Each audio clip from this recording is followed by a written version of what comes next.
अहम खबर से आगाह करें आपको। शाह महमूद कुरैशी का 9 मई के लाहौर के 8 मुकदमात में जिस्मानी रिमांड मंजूर कर लिया गया। लाहौर की इंसदाद दहशतगर्दी के जज ने महफूज फैसला जारी कर दिया। मज़ीद तफसीलात जानेंगे डॉन न्यूज़ के नुमाइंदे राना बिलाल से। राना बिलाल, तफसीलात से आगाह कीजिएगा।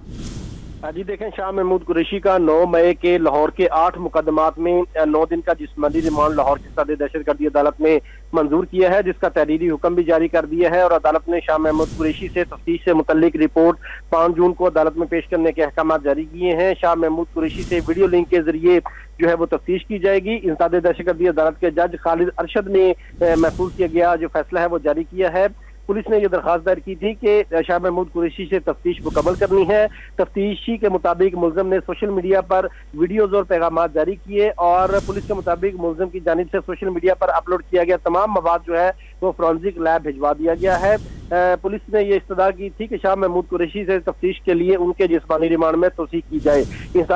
जबकि दूसरी जानिब जो है वो शाह महमूद कुरैशी के वकील राना मुदस्सर ने इस जिस्मानी रिमांड की पुलिस की दरखास्त की मुखालफत की थी। ताहम अदालत ने फरीकैन वकला के दलाल सुनने के बाद और रिकॉर्ड का जायजा लेने के बाद शाह महमूद कुरैशी के 9 मई के मुकदमात में उनका 9 दिन का जिस्मानी रिमांड मंजूर किया है। और आइंदा समाअत पर शाह महमूद कुरैशी से होने वाली तफ्तीश से मुतल्लिक रिपोर्ट वो अदालत के रूबरू पेश करने के भी अहकाम जारी किए हैं। राना बिलाल, हमें तफसीलात से आगाह कर रहे थे, आपका शुक्रिया।